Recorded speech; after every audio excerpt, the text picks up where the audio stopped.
শ্রী শ্রী ঠাকুরের শরীর খারাপ হওয়ার পরে, দুরারোগ্য ক্যান্সার ব্যাধি হওয়ার পরে ভক্তরা ওকে চিকিৎসকদের পরামর্শ অনুসারে কলকাতায় আনা স্থির করেন। প্রথমে বলরাম মন্দির, তারপরে শ্যামপুকুরবাটিতে ঠাকুর আসেন 1855 অক্টোবরের মাঝামাঝি। সেখানেও ঠিক জায়গাটি অত বড় না হয় অসুবিধে হচ্ছিল। সেই সময় ভক্তরা মিলে এই কাশীপুর উদ্যানবাটি এই বাড়ি সমেত ভাড়া নেন। তখন ভাড়া অনেক বেশি, তবুও ভক্তরা ঠাকুরের চিকিৎসার্থে ঠাকুরকে নিয়ে আসেন 11ই ডিসেম্বর 1885। সেদিনটি থেকে 15ই আগস্ট পর্যন্ত ঠাকুর এখানে ছিলেন এই বাড়িতে। যখন সুস্থ ছিলেন মাঝে মাঝে নেমে এসেছেন, যখন অসুস্থ ছিলেন তখন ওই ওপরে দোতলাতেই কাটিয়েছেন। সব কাজ দোতলায় করতে হতো। 1 জানুয়ারি 1886 অর্থাৎ আষাঢ় 21 দিনের মধ্যেই ঠাকুর একটু সুস্থ বোধ করলেন, নিচে নেমে এলেন অপরাহ্ন 3টে নাগাদ। নেমে এই এখন যেখানে কল্পবৃক্ষ আছে সেই জায়গায় দেখলেন ভক্তরা 30 জন বসে আছেন। তার মধ্যে গিরিশচন্দ্র, রামচন্দ্র, অতুল এরা সব ছিলেন। এরা গিরিশ ঘোষ তাকে প্রণাম করেন। কোনো কোনো বইয়ে লেখা আছে গিরিশের পায়ে জুতো ছিল, জুতো খুলে তিনি ভূমিষ্ঠ হয়ে ঠাকুরকে প্রণাম করলেন। প্রণাম করার পরই ঠাকুর ওকে প্রশ্ন করেছিলেন, গিরিশ তুমি আমার সম্বন্ধে এত বলে বেড়াও, অর্থাৎ অবতারত্ব সম্বন্ধে, তুমি আমার মধ্যে কি দেখেছো, কি পেয়েছো? গিরিশ তখন নতজানু হয়ে গদগদ স্বরে বলেছিলেন, প্রভু ব্যাস বাল্মীকি যার হত্যা করতে পারেননি, আমি তার সম্বন্ধে কি বলবো। ঠাকুরের ভালোবাসার ভাব তখন প্রস্ফুটিত হয়েছে। এমনি প্রেমিক পুরুষ, কিন্তু সেদিন উদ্বেল হয়ে উঠলেন ঠাকুর, এবং উদ্বেল হয়ে সেই প্রেমেই করুণার বশেই তিনি বললেন, তোমাদের আর কি বলি, তোমাদের চৈতন্য হোক। এই ঘটনাই মূল ঘটনা এই দিবসের। তারপরে ঠাকুর তার পবিত্র করস্পর্শ দিয়ে ভক্তদের মধ্যে চৈতন্যের বিকাশ ঘটিয়েছিলেন। যারা সেখানে উপস্থিত ছিলেন তারা বলেছেন পরবর্তীকালে আমরা ঈশ্বরের নাম করতাম, ধ্যান করতাম, এরপর থেকে উজ্জ্বল হয়ে সেই নাম আমাদের কাছে ভেসে উঠত। সেই মন্ত্র দর্শন করেছি এবং ইষ্টের রূপ দর্শন করেছি জ্যোতির্ময় ভাবে। একজন মাত্র ভক্ত এই অতি উচ্চ ভাব ধারণ করে রাখতে পারেননি, তিনি বৈকুণ্ঠনাথ সান্যাল।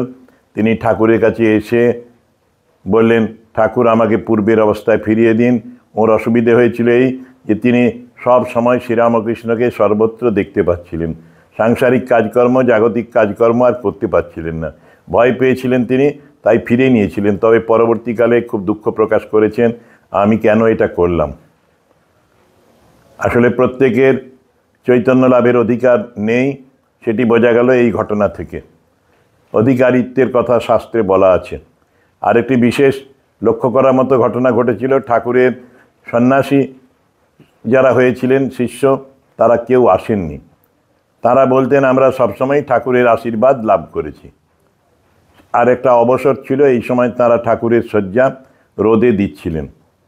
আর ঠাকুর সেই সময় তার এই লীলা, কল্পতরু লীলা বলি, আর শারদানন্দ মহারাজের ভাষায় আত্মপ্রকাশে অভয় দান, তিনি যে অবতার সেইটি প্রচার করলেন এই স্পর্শমাত্র শক্তি সঞ্চার করে, তাদের চৈতন্য সম্পাদন করে। সেদিন যারা ভক্তরা ছিলেন তারা অতি ভাগ্যবান যে ঠাকুরের করস্পর্শ পেয়েছিলেন, পুত করস্পর্শ। স্বয়ং ভগবান তাদের আশীর্বাদ করলেন, তোমাদের চৈতন্য হোক। জীব তো আসলে ঈশ্বর, জীবই শিব। ঠাকুর বলেছেন অন্য জায়গায় বৈষ্ণব ধর্ম প্রসঙ্গে, জীবে দয়া নয় শিবজ্ঞানে জীব সেবা। সেই শিবত্বই আসলে চৈতন্য। সেই চৈতন্য দান করলেন যেন ঠাকুর সেদিন। সেই চৈতন্য কুণ্ডলিত হয়ে থাকে যোগের ভাষায়। সেই কুণ্ডলিনী শক্তিকে তিনি জাগরণ করে দিলেন, জাগ্রত করলেন ভক্তদের মাঝে। আজকের দিনে আমরা এটাই ভাবব, ভক্তরা যেন প্রার্থনা করেন তাদের নিজেদের প্রত্যেকের চৈতন্য হোক, চৈতন্য আবৃত আছে, চৈতন্য বা জ্ঞান আবৃত রয়েছে। তার জন্যেই আমরা ভুল কাজ করি, অন্যায় করি। যত ভুল, যত হিংসা, দেশ, যত দলাদলি, যত সাম্প্রদায়িকতা তার মধ্যে আছে, আমরা অচৈতন্য বলি। যেদিন চৈতন্য হবে, শক্তির জাগরণ হবে অন্তরের, সেদিন আমরা দেখব মায়ের ভাষায়, আমার মধ্যে যিনি দুলে বাগদি ডোমের মধ্যে তিনি। সেই জন্যে অপরের গায়ে হাত দিলে, হত্যা করলে আত্মহত্যার সামিল হয় জীব। তো এই চৈতন্য সম্পাদনের তাৎপর্য এটি যে ঠাকুর সেদিন আত্মপ্রকাশ করলেন, অভয় দান করলেন। আর ওই যে শক্তি যে ট্রান্সফার করা যায়, ঈশ্বর স্পর্শ করলেই তিনি কৃপা কটাক্ষেই মানুষকে চৈতন্য সম্পাদন করতে পারেন। আর সেদিন হাতে করে স্পর্শ করেছেন।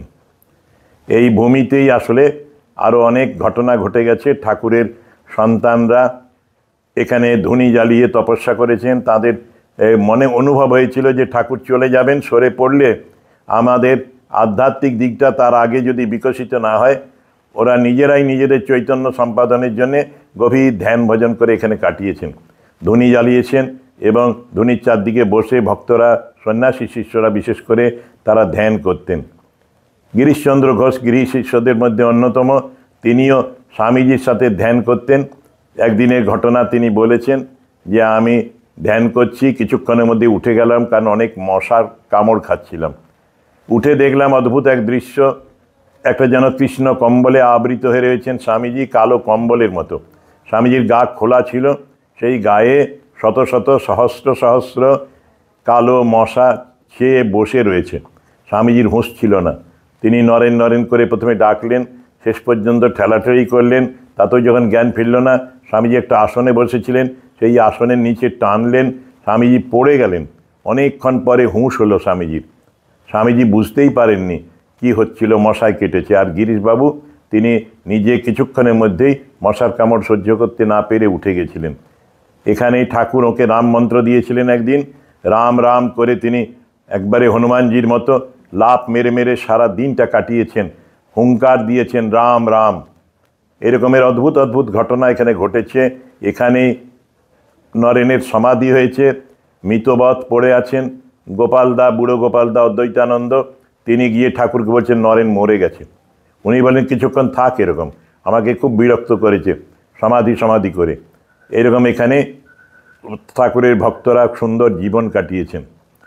তা আমরা এই কাশীপুর স্থানটিরই মাহাত্ম্য আছে। এখানেই ঠাকুর একদিন অসুস্থ হলে, খুব অসুস্থ, কিন্তু ওপর থেকে বিদ্যুৎ বেগে নেমে খেজুর গাছের সামনে একটি কালো কোবরা ছিল, খরির সাপ, এই বিষাক্ত সাপ, সেটাকে তাড়িয়ে এলেন, যা যা করে আর এখানে ঢুকবি নি। পরে মাকে মা ধরেছিলেন, মা উপরে গিয়ে দেখেছিলেন ঠাকুর নেই। আবার ঠাকুর আসার পরে বললেন কোথায় গিয়েছিলে, কেন গিয়েছিলে? তখন মাকে সব বৃত্তান্ত বললেন যে আমার ছেলেরা জানে না সেখানে সাপ আছে, ওরা আজকেই একটু পরেই হয়তো যেত ওই খেজুর রস খাবার জন্যে, সেই জন্যে আমি সাপটাকে তাড়িয়ে দিয়ে এলাম। আমি বেঁচে থাকা পর্যন্ত তুমি এটা কাউকে বলো না। এখন এটা ছাপার অক্ষরে লেখা রয়েছে, গম্ভীরানন্দজির যে বই আমাদের, সেখানে পাওয়া যাবে।